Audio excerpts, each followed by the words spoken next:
آج سورہ یوسف کا آغاز ہے،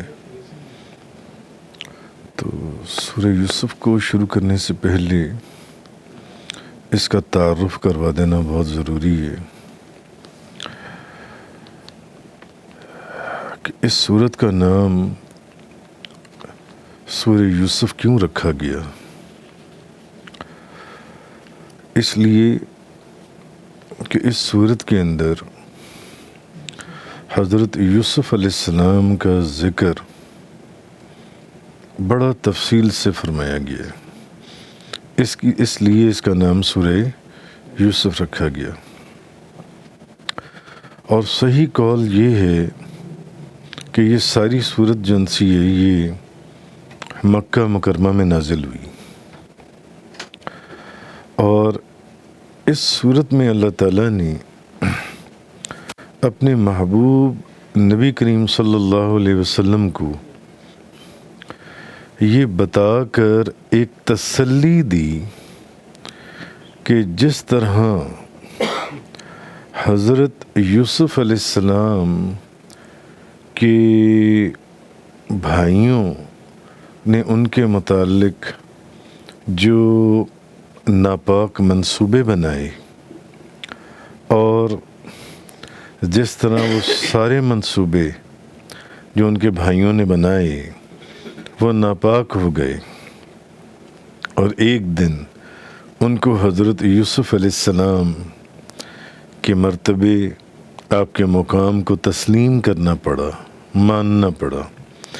اسی طرح محبوب ایک دن آنے والا ہے جب یہ جو قریش کے لوگ ہیں یہ بھی آپ کے سامنے سر تسلیم خم کر دیں گے، اور آپ کے دامن رحمت سے جو ہیں یہ جڑ جانے میں، آپ کے دامن رحمت کو پکڑ لینے میں اپنی نجات سمجھیں گے۔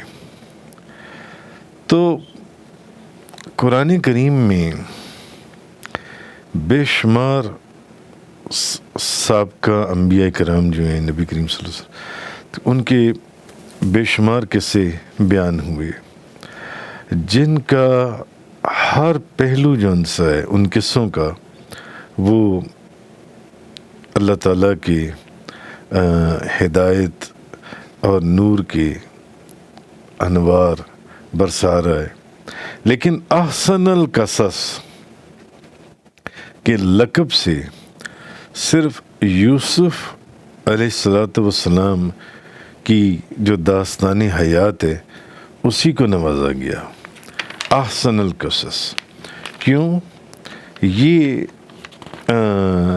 اللہ پاک نے فرمایا کہ یہ جو قصہ حضرت یوسف علیہ السلام کا بیان اب آگے شروع ہو جائے گا، تو حضرت یوسف اصل میں تو اللہ تعالیٰ نے ایک تو اپنے محبوب کو اس چیز کی تسلی دی کہ جس طرح حضرت یوسف علیہ السلام کے بھائیوں کے سارے ناپاک منصوبے ناکام ہو گئے، اسی طرح یہ جو قریش کے سارے ناکام منصوبے ہیں یا کفار مکہ ہیں، مشرکین مکہ ہیں، ان کے بھی سارے ناپاک منصوبے یہ جو ان سے ایک دن ناکام ہو جائیں گے۔ تو حضرت یوسف علیہ السلام کو اللہ تعالیٰ نے جس مرتبے اور مقام، جو مرتبہ اور مقام عطا فرمایا وہ آگے میں آپ کو حدیث سے بیان کروں گا، تو اس مرتبے اور اس مقام یا ان منازل کے اوپر پہنچنے کے لیے، یہ جو پاکیزہ منازل ہیں ان کے لیے پہنچنے کے لیے زندگی میں بڑے بڑے صبر آزما اور تکلیف دہ راستوں پہ سے گزرنا پڑتا ہے، تب جا کر بندہ اس مرتبے اور اس مقام کے اوپر پہنچتا ہے۔ کہیں وہ ایک تنگ کنواں ہے، تاریخ کنواں ہے، گہرا کنواں ہے، اور پھر بھائیوں کے ہاتھ گلے میں رسا ڈال رہے ہیں، اور پھر اس کنویں میں لٹکایا جا رہا ہے۔ کس کو؟ اللہ کے پیارے نبی کو اس کنویں میں لٹکایا جا رہا ہے، اور پھر جب کنویں کے درمیان میں پہنچتے ہیں تو رسی کاٹ دی جاتی ہے۔ تو کہنے کا مقصد یہ ہے کہ جب ان منزلوں اور ان صبر آزما راستوں سے بندہ گزرتا ہے تو پھر جب اللہ کی رضا کے لیے جب انسان گرتا ہے تو پھر مفسرین نے لکھا ہے کہ پھر جبریل کے پر جون سی ہیں اس کو اٹھا لیتی ہیں اللہ کی رحمت سے جون سے. لیکن وہاں تک پہنچنے کے لیے دیکھنا یہ ہے کہ وہ جو صبر اور مشقت اور تکلیف کا مقام ہے اس میں آپ کے وجود اور آپ کے اس توکل اور اللہ کے اوپر اعتماد کا آپ کیا مظاہرہ کرتے ہیں کہ آیا آپ کس طرح. پھر مصر کا بازار ہے اور خاندان رسالت کا یہ اللہ کا پیارا نبی جون سے ایک غلام کی حیثیت سے وہاں بیچنے کے لیے لایا جاتا ہے. جب یہ صورت شروع ہوگی تو پھر یہ سارے واقعات آپ کے سامنے آئیں گے.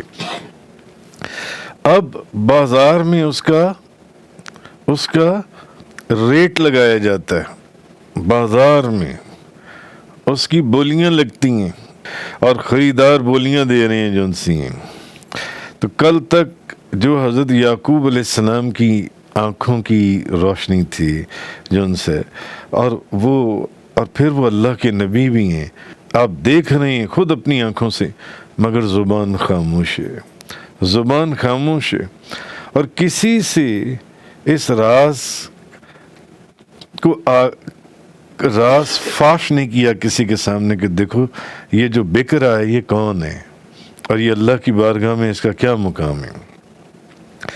آنکھ ان کی قدرت اللہ کی قدرت کے کرشمے دیکھنے میں محو ہے حضرت یوسف علیہ السلام کی، اور دل ہے کہ مضبوطی سے تھاما ہوا ہے جون سے، اور زبان جون سی ہے وہ اپنے رب سے بجائے اس کے کہ کوئی شکوہ کرے، کوئی شکایت کرے، نہیں، بلکہ اللہ کا شکر ادا کر رہی ہے. ہر حال میں اللہ کا شکر ادا کر رہی ہے. کہیں بھائی جون سے کنویں میں لٹکا رہے ہیں اور کہیں گلے میں رسی ڈال رہے ہیں اور کہیں اس رسی کو کاٹ رہے ہیں، اس گہرے کنویں میں پھینک رہے ہیں، موت کے منہ میں ڈال رہے ہیں، اور کہیں مصر کے بازار میں جب وہاں سے نکلتے ہیں تو جن کے ہاتھ آتے ہیں پھر مصر کے بازار میں جا کر بک رہے ہیں اور بولیاں لگ رہی ہیں. تو پھر کہیں جب گناہ کی دعوت دی جاتی ہے جون سی ہے، تو پھر جب اپنے دامن کو بڑے طریقے سے پاکیزگی کے نورانی راستوں کے اوپر وہ بچاتے ہوئے نکلتے ہیں جون سے، تو پھر آپ کو جیل کی کوٹھڑی میں ڈالا جاتا ہے، جیل میں بند کیا جاتا ہے. تو 9-10 سال یا جتنے بھی سال جیل کے اندر قید میں گزر جاتی ہیں، مگر ابھی بھی دل جو ہے وہ اللہ کا شکر ادا کر رہا ہے جن سے. نہ زبان کے اوپر کوئی شکوہ ہے، نہ کوئی شکایت ہے، اور دل جو ہے وہ اللہ تبارک و تعالیٰ کے ذکر سے لبریز ہے. اللہ کے ذکر کے اندر اور اللہ کی توحید اور اللہ کی بزرگی اور اللہ کی کبریائی کے گیت گا رہا ہے.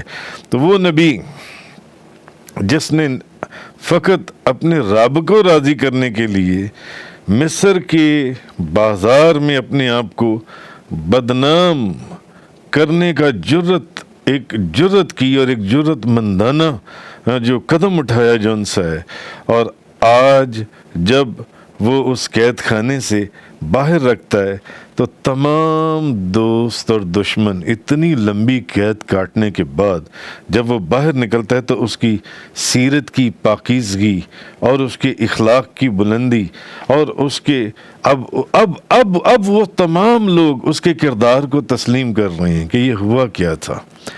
اوہو، یہ کس گناہ کی سزا کے اندر اتنا عرصہ رہے.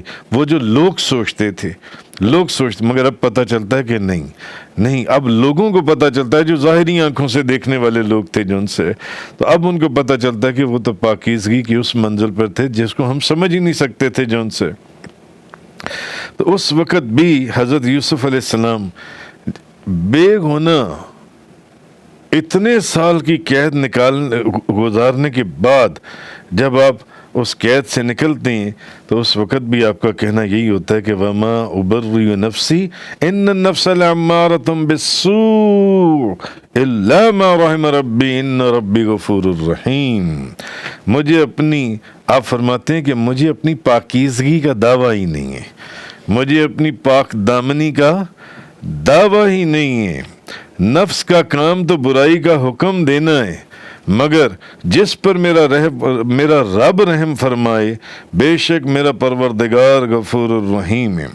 یعنی آپ فرماتے ہیں کہ مجھے اب، یعنی نبی کہہ سکتے تھے کہ میں تو اس گناہ کے اندر ملوث تھا ہی نہیں جو ان سے، میں یہ تو میں اس گناہ سے جو ان سے پاکیزہ رہا. نہیں، فرمایا کہ مجھے اپنی پاک دامنی کا دعویٰ نہیں ہے، عاجزی اور انکساری اللہ کی بارگاہ کے اندر، کہ مجھے اپنی پاک دامنی کا دعویٰ نہیں ہے. نفس کا تو کام ہے ہی برائی کا حکم دینا، نفس کا تو کام ہے ہی گناہ کا حکم دینا کہ گناہ کرو. مجھے اپنی پاک دامنی کا کوئی دعویٰ نہیں ہے، مگر جس پر میرا رب رحم فرمائے کہ وہ اس کو گناہ سے بچائے اور اپنی حفاظت میں رکھے. یعنی یہاں پر بھی اپنا ہونا نہیں بتایا، سارا کچھ جو بتایا وہ اللہ تبارک و تعالیٰ کا ہونا فرمایا. تو اصل چیز یہ کہ کیا شان اور بزرگی اللہ نے ان کو عطا فرمائی جو ان سے یہ. بہرحال یہ تو اب اسی طرح جب اپنے والدین سے ایک اتنی مدت کے بعد اب جب وہ ملنے کا وقت آتا ہے جو ان سے، تو والدین آپ سے ملنے کے لیے آتے ہیں، مصر پہنچتے ہیں. تو حضرت یوسف علیہ السلام ان کے لیے بڑی عزت اور تکریم کے ساتھ ان کے استقبال کے لیے آپ باہر تشریف لاتے ہیں، تشریف لے کر جاتے ہیں، اور پھر لا کر اپنے والدین کو اس مصر کی اس بادشاہت کے تخت کے اوپر بٹھاتے ہیں. اور اس وقت، یہ وہ وقت ہے جب وہ 11 بھائی اور والدین حضرت یوسف علیہ السلام کے سامنے سجدہ کرتے ہیں. تو اس وقت حضرت یوسف علیہ السلام کی زبان سے نکلتا ہے یا ابت ھذا تعویل رؤیایا من قبل، کہ اے میرے بابا جان، میرے خواب کی تعبیر جو میں نے بچپن میں دیکھا تھا، میرے خواب کی تعبیر جن سی ہے، یہ ہے میرے خواب کی تعبیر جن سی ہے. تو آخر میں حضرت یوسف علیہ السلام زندگی کے یہ جو نشیب و فراز گزارتے اس مرتبے اور اس مقام کے اوپر جب آپ پہنچتے ہیں تو اس وقت بھی اللہ تعالیٰ کی بارگاہ میں کوئی شکوہ نہیں کرتے. جب کنویں میں، جب جنگلوں میں، جب مصر کے بازار میں بکتے ہیں، جب یہ سارے معاملات چلتے ہیں، پھر قید ہوتے ہیں، قدم قدم کے اوپر آپ کو نظر آئے گا کہ وہ فقط اللہ کا شکر ادا کرتے ہوئے نظر آتے ہیں. کہیں بھی کوئی شکوہ یا کوئی شکایت اللہ کی بارگاہ میں نہیں ہے کہ یا اللہ تو نے مجھے دیا ہی کیا ہے، تو نے مجھے دیا ہے تو تھوڑا دیا ہے، تو میری سنتا ہی نہیں ہے، تو نے مجھے بے گناہ قید کروا دیا، تو نے مجھے یہ. کہیں جیسے آج لوگ اپنی ایک ایسی گفتگو کرتے ہیں جس میں نہ کوئی توکل ہے، نہ کوئی رجوع اللہ ہے، نہ اللہ کے اوپر کوئی یقین ہے، نہ اعتماد ہے، اور ایسی باتیں کر جاتی ہیں جس میں بعض اوقات تو بے ادبی اور بعض اوقات وہ کلمات جن سے کفریہ چلے جاتے ہیں جن سے کہ تو ہماری سنتا ہی نہیں ہے، اور بے شمار قسم کے. تو یہ بھی وہ مقام اور وہ جگہ ہے کہ اس جگہ کے اوپر بھی آپ اللہ تعالیٰ سے وہ چیز مانگتے ہیں.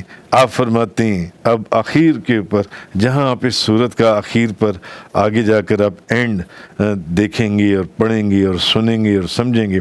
فاطر السماوات والارض انت ولی فی الدنیا والآخرہ توفنی مسلما والحقنی بالصالحین. اس وقت بھی آپ اللہ تعالیٰ سے یہی دعا فرماتے ہیں کہ مجھے مولا کریم نیک لوگوں کی جن سی ہے جب میں اس دنیا سے جاؤں تو ایک تو ایمان کی حالت میں جاؤں، مسلمان جاؤں، اور دوسرا یہ کہ مجھے نیک لوگوں کی معیت حاصل ہو، نیک لوگوں کی سنگت حاصل ہو۔ تو جو حضرت یوسف علیہ السلام نے خواب بچپن میں دیکھا تھا، وہ خواب ایک دن پورا ہونا تھا اور وہ پورا ہوا، لیکن خواب دیکھنے والے کو اس منزل کے اوپر پہنچنے تک جن جن سٹیپس کے اوپر سے گزرنا پڑا یا جن جن منازل کو طے کرنا پڑا، وہ اس واقعے کو جو غور سے پڑھنے والے یا عقل سلیم رکھنے والے، قلب سلیم رکھنے والے، جب وہ اس کو پڑھیں گے یا سمجھیں گے تو وہ اس سے کوئی چیز ان سے چھپی ہوئی نہیں رہے گی۔ وہ سمجھ جائیں گے کہ یہ کیا معاملات اور کیا منازل اور کیا جگہیں۔ تو حضرت یوسف علیہ السلام جس صورت کا اب ہم آغاز کرنے جا رہے ہیں، امام بھیکی نے دلائل النبوہ میں حضرت ابن عباس رضی اللہ تعالیٰ عنہما سے روایت کی ہے۔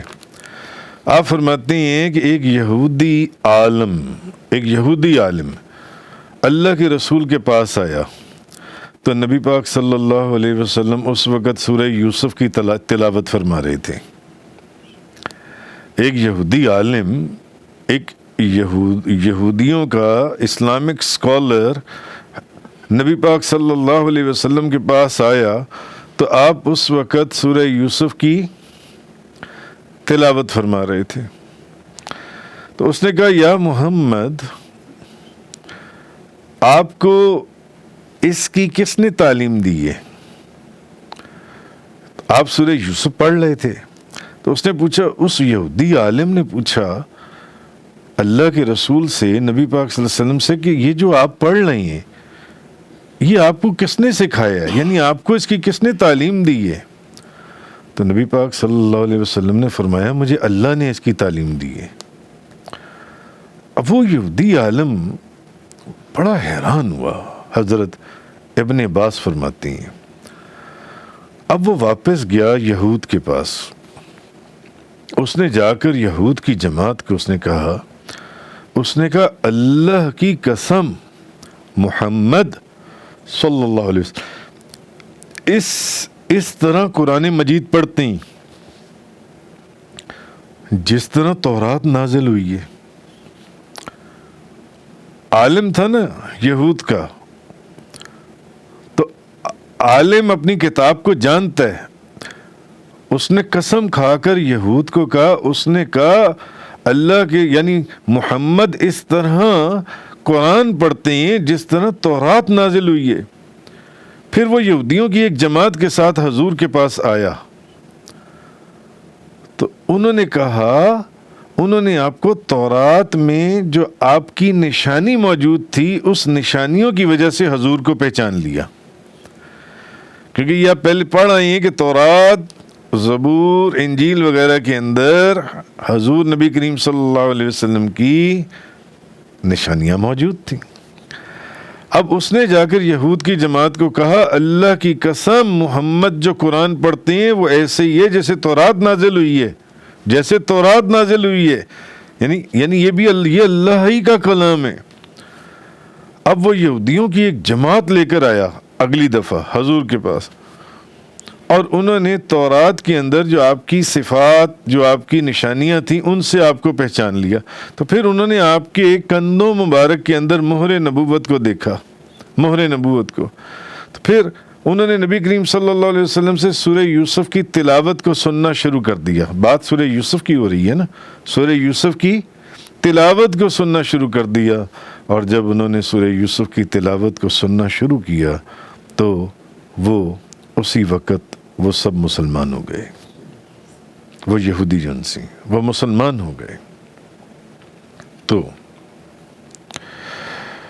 حضرت عبداللہ بن عامر بن ربیع سے روایت ہے کہ میں نے حضرت عمر کو فجر کی نماز میں سورہ یوسف پڑھتے ہوئے سنا ہے۔ فجر کی نماز میں سورہ یوسف کو پڑھتے ہوئے سنا ہے۔ اور حضرت ابو ہریرہ رضی اللہ تعالیٰ عنہ فرماتے ہیں، بخاری شریف کی حدیث ہے، کہ نبی پاک صلی اللہ علیہ وسلم سے سوال کیا گیا کہ لوگوں میں سب سے زیادہ مکرم کون ہے؟ آپ نے فرمایا جو سب سے زیادہ اللہ سے ڈرنے والا ہو، سب سے زیادہ مکرم، جس کی تکریم کی جائے. آپ سے سوال کیا گیا، حضرت ابو ہریرہ فرماتے ہیں کہ وہ کون بندہ ہے جس کی سب سے زیادہ تکریم کی جائے، جو سب سے زیادہ مکرم ہے؟ اپنا جو اللہ سے ڈرنے والا ہے. صحابہ کرام نے کہا ہم نے آپ سے اس کے متعلق سوال نہیں کیا تھا. یعنی وہ سوال اپنا کسی اور کانٹیکسٹ میں کر رہے تھے صحابہ کرام جن سے. تو نبی پاک صلی اللہ علیہ وسلم نے فرمایا لوگوں میں سب سے زیادہ مکرم، سب سے زیادہ مکرم، حضور نے فرمایا، نبی پاک صلی اللہ علیہ وسلم نے، بخاری شریف کی حدیث سے، ترمذی شریف کی حدیث سے، نسائی شریف کی حدیث ہے، حضور نے فرمایا لوگوں میں سب سے زیادہ مکرم اللہ کے نبی حضرت یوسف علیہ السلام میں، حضرت یوسف علیہ السلام میں، جو ابن نبی اللہ ابن خلیل اللہ ہیں. آپ نے فرمایا سب سے زیادہ مکرم لوگوں میں اللہ کے اے نبی حضرت یوسف علیہ السلام، حضرت یوسف علیہ السلام. بہرحال یہ مختصر سا تعارف تھا سورہ یوسف کا. تو سورہ یوسف جان سی ہے، یہ مکی ہے اور اس میں 111 آیتیں اور 12 رکوع ہیں. تو فرمایا اللہ تبارک و تعالیٰ نے سورت کا ہم آغاز کرتے ہیں. اعوذ باللہ من الشیطان الرجیم، بسم اللہ الرحمن الرحیم. الف لام را تلک آیات الکتاب المبین. الف لام را، یہ روشن کتاب کی آیتیں ہیں. تو اللہ تعالیٰ نے اس قرآن کی یہ صفت ذکر کی ہے کہ یہ مبین ہے، اور اس کی کئی وجہیں. مثلا یہ مبین ہے، یہ روشن کتاب کی آیتیں ہیں کہ یہ قرآن زبردست معجزہ ہے. بالکل ٹھیک ہے، اس وجہ سے. اور اس قرآن کے اندر نبی پاک صلی اللہ علیہ وسلم کی نبوت پر بے شمار دلائل موجود ہیں، روشن دلائل موجود ہیں. اس لیے بھی اس کو روشن کتاب فرمایا گیا کہ قرآن کے اندر نبی پاک صلی اللہ علیہ وسلم کی نبوت پر روشن دلائل موجود ہیں. اچھا، پھر اس وجہ سے بھی کہ اس میں ہدایت کے بہت واضح طریقے موجود ہیں. اور پھر اس لیے بھی اس کو روشن کتاب فرمایا گیا کہ یہ روشن راستوں کی نشاندہی کرتی ہے یہ کتاب جنسی ہے، اس وجہ سے بھی. اچھا، پھر اس وجہ سے بھی اس کو روشن کتاب فرمایا گیا کہ اس میں پہلی امتوں اور ان کے نبیوں اور ان کے رسولوں کے قصے اور احوال بیان کیے گئے ہیں، اس وجہ سے بھی. بہرحال آگے فرمایا اِنَّا أَنزَلْنَاهُ قُرْآنًا عَرَبِيًّا لَعَلَّكُمْ تَعْقِلُونَ.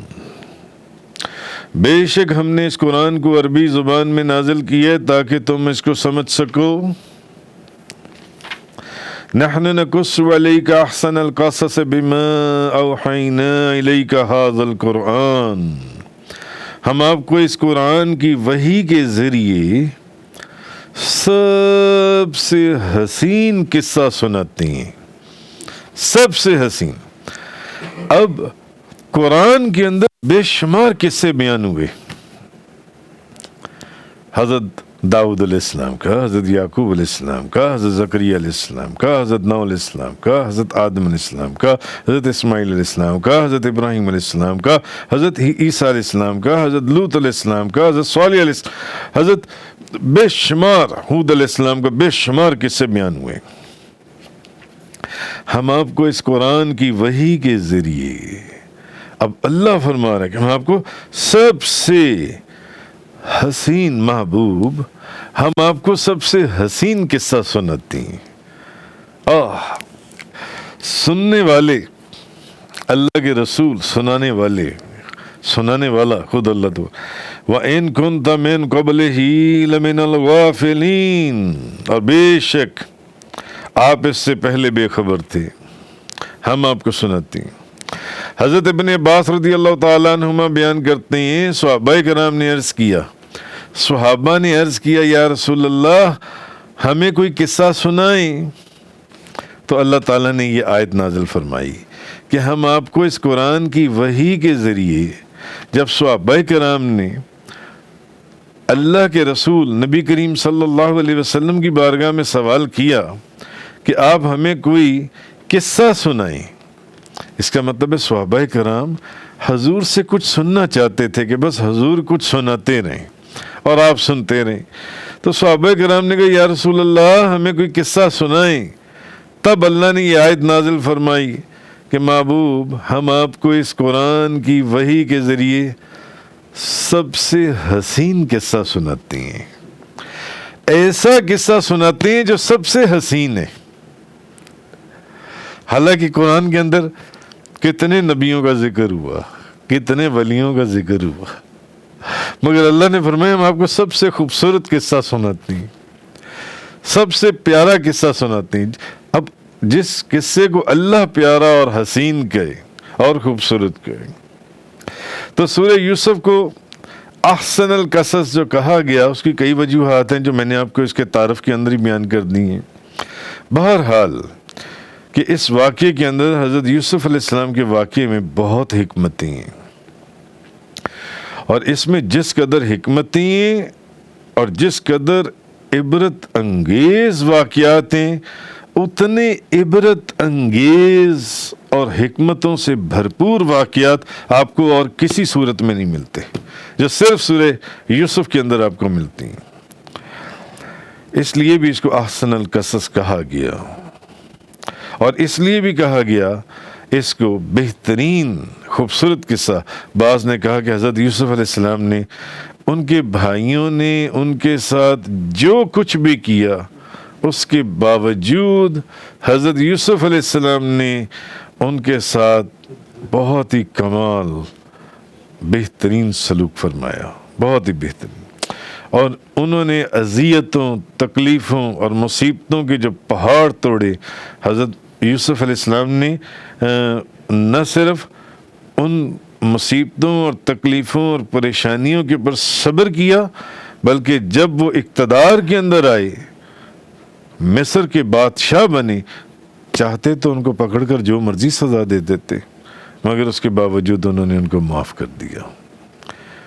ان بھائیوں کو جن کی وجہ سے وہ مصر کے بازار میں بکے، ان بھائیوں کی وجہ سے جن کی وجہ سے وہ عمر کا ایک طویل عرصہ اپنی ماں اپنے باپ سے جدا رہے، ان بھائیوں کی وجہ سے جن کی وجہ سے ان کے اوپر وہ پھر وہ نہ مصر، اگر مصر تو وہ جیل کی کوٹھڑی کے اندر رہے، ان بھائیوں کی وجہ سے جن کی وجہ سے ان کو اس تاریک کنویں کے اندر پھینکا گیا جن سے، انہوں نے ان کو معاف کر دیا. تو بہرحال یہ جو سورہ یوسف ہے یہ وہ صورت ہے جس کے اندر ابھی آگے جو معاملہ شروع ہوگا، یہ اس صورت کے اندر محب اور محبوب کا ذکر ہے، محب اور محبوب کا ذکر ہے، اور یہ عشق اور حسن کی ایک ایسی داستان بیان کر رہی ہے